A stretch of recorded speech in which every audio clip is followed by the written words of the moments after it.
I think we need to break up, she said suddenly. I was stunned by her unexpected words. In my right hand, I was holding a diamond ring, and she was looking bitterly at it. What do you mean by breaking up, Emma? You told me you wanted to marry me. That's why I'm so sorry. I've fallen for someone else. I'm very sure that you'll find someone better than me, and someone who deserves that ring more than I do. I felt like crying, but nothing came out. The girl who just broke up with me had tears brimming in her eyes and a pained expression on her face. Goodbye. Her voice echoed into the distance. The alarm on my phone went off, and I woke up feeling tired. My name is Ryan. I got fired from my job last week. Lately, I keep having this dream. A dream where an old girlfriend of mine breaks up with me. It's been 10 years since that actually happened, and I thought I had moved on. Why now all of a sudden? Maybe because the fact that I was fired last week still hurts. When something bad happens, unpleasant memories come flooding back. Seriously, I can't believe there still are some companies that prohibit employees from working a second job. It was my fault, but anyway, that was why I got fired. For doing another job. But that was something I had to do, as it was like a passion for me. Well, what do you do? I went to a few employment agencies to sign up. After that, since I had some time in the afternoon, I went to my favorite cafe to eat pancakes and thought about a present for my girlfriend. Of course, not for the girl from the dream. Fortunately, I'd been blessed with a new girlfriend, and we'd been together for just over 3 years. Unlike when I was with Emma, this time I already got an answer to my proposal. I didn't want to be dumped at the very last minute like before. I noticed there was a new text message on my phone. I'll help you with the preparations tomorrow. I'll be there by 9 a.m. Love you. Reading the message, I smiled, remembering what my plan was for the next day. Okay. Can't wait to see you. Love you too, I replied to the message, pulling myself together. The next day was her birthday, and also the day of my first solo exhibition. I rented space at an art gallery in a shopping district to display the jewelry I made. I started making jewelry in college as a way to relieve stress, but never expected it would reach the level where I could sell them online. Then that online business page was discovered by a colleague, and that was how my boss found out about my second job. Even though I lost my main job, I was making a decent income from my jewelry business, so I wasn't worried at all.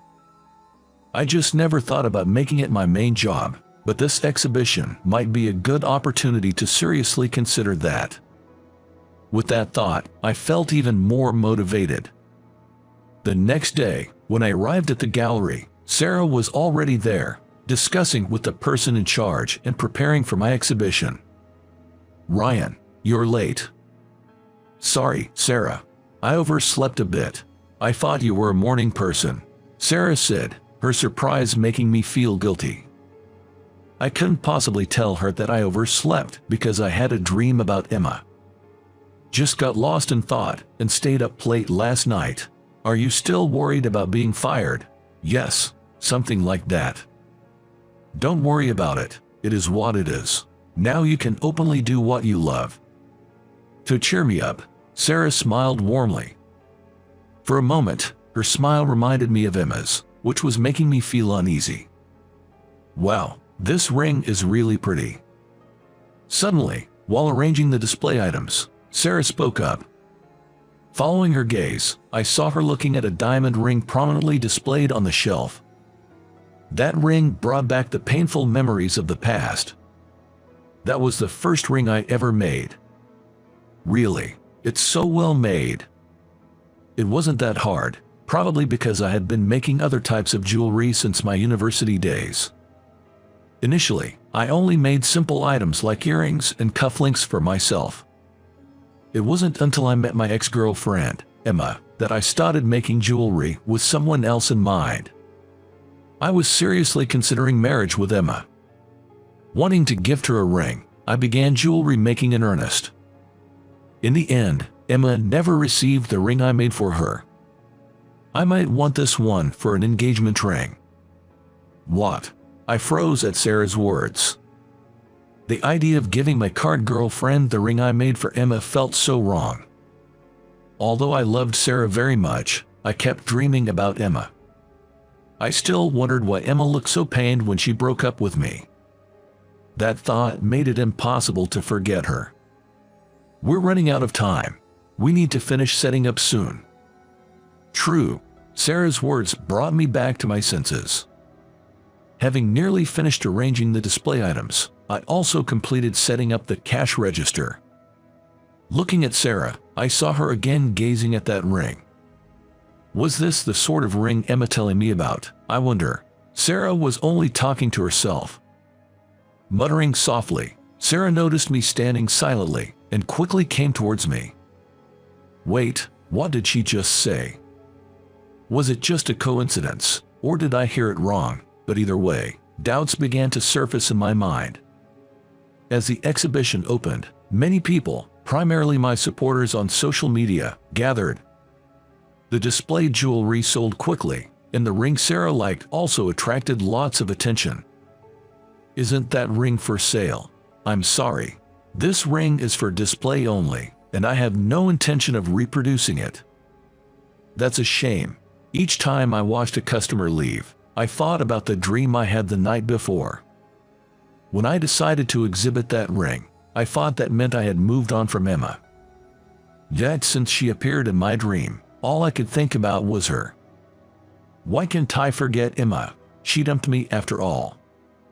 How much is this ring? It doesn't have a price tag. Another customer inquired about the ring, and Sarah, who was standing nearby, responded, I'm sorry, this is only for display and not for sale. It was made by Ryan for someone very special to him. We appreciate your understanding. She said politely to the customer. Did Sarah know about Emma and that the ring was originally intended for her? That fleeting thought from earlier returned. And for some reason, Sarah reminded me of Emma. Sarah, how did you know this ring was so special to me? Well, you always look so wistful when you look at it. There are other items that are not for sale, but it's obvious that this ring is something special, just by watching you, Ryan. Sarah answered, pouting, and seemed to be telling the truth. But why did she murmur her name earlier? Are you sure you're telling me everything? What do you mean? How did you know about Emma? What, Emma? You mean Emma, my cousin. How do you know about her? Your cousin. As we looked at each other in surprise, an elderly man approached and asked me, excuse me, how much is this ring? I was startled at first, but soon realized who that man was. Wait, this man is. He was Emma's father. As I visited her house several times when I was still going out with Emma, I knew her parents very well. Although I hadn't seen them since our breakup, and Emma's father had aged quite a bit, I knew straight away that it was definitely him. Oh, Sarah, Uncle James, what are you doing here? Before our surprise subsided, Emma's father and Sarah exchanged those words, surprising me even more. I needed to know what was going on, so I asked Emma's father if we could talk after the exhibition. He agreed to meet me at a nearby cafe. When our coffee arrived, Emma's father quietly lowered his eyes without drinking his. Emma passed away the other day. His words left me in utter shock, unable to comprehend. Sitting next to me, Sarah also widened her eyes, seemingly at a loss for words as well. What do you mean? What happened to Emma? My voice trembled as I finally managed to speak. She had a terminal illness. It started 10 years ago. The disease was already advanced when discovered, and the doctor told her that she wouldn't live long. That was why she broke up with you, lying about falling for someone else. I never thought Sarah would be dating you, Ryan. Was Emma suffering all this time? Choosing to break up with me so as not to involve me in her struggle with illness.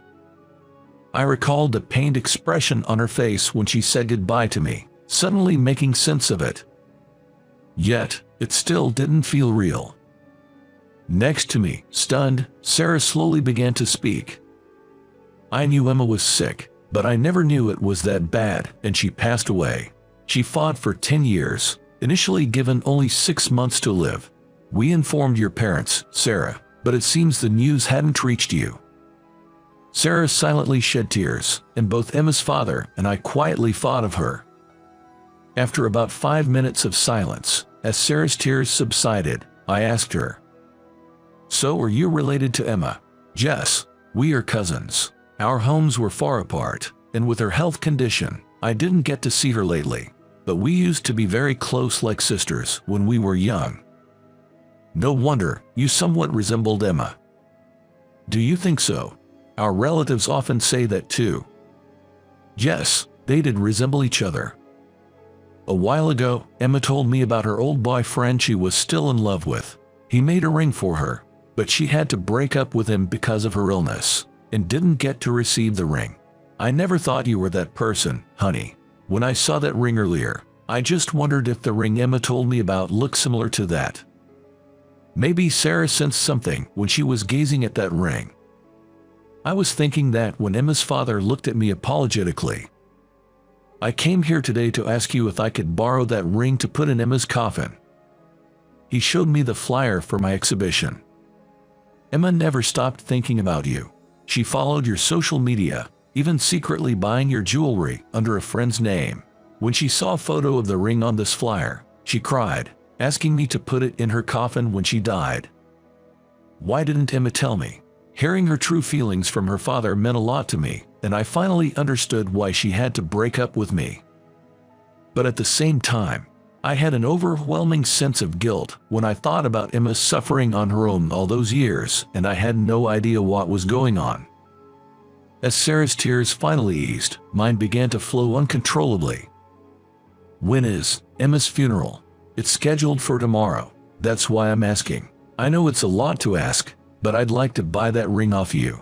If that's not possible, could I borrow it so I could at least put it in her coffin during the funeral? I just want to fulfill her last wish." He looked at me earnestly.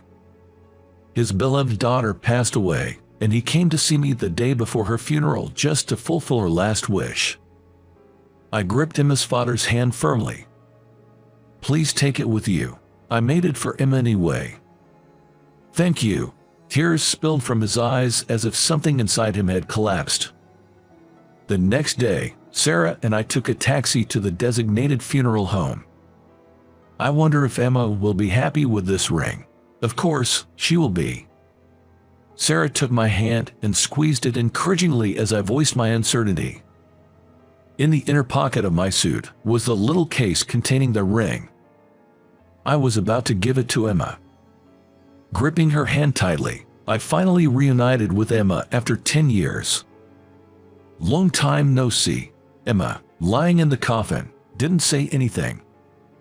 Her body had become frail and thin, but her face hadn't changed since I last saw her. "I brought you a ring today. Sorry for being late. From now on, this ring will stay by your side to protect you, so please, don't cry."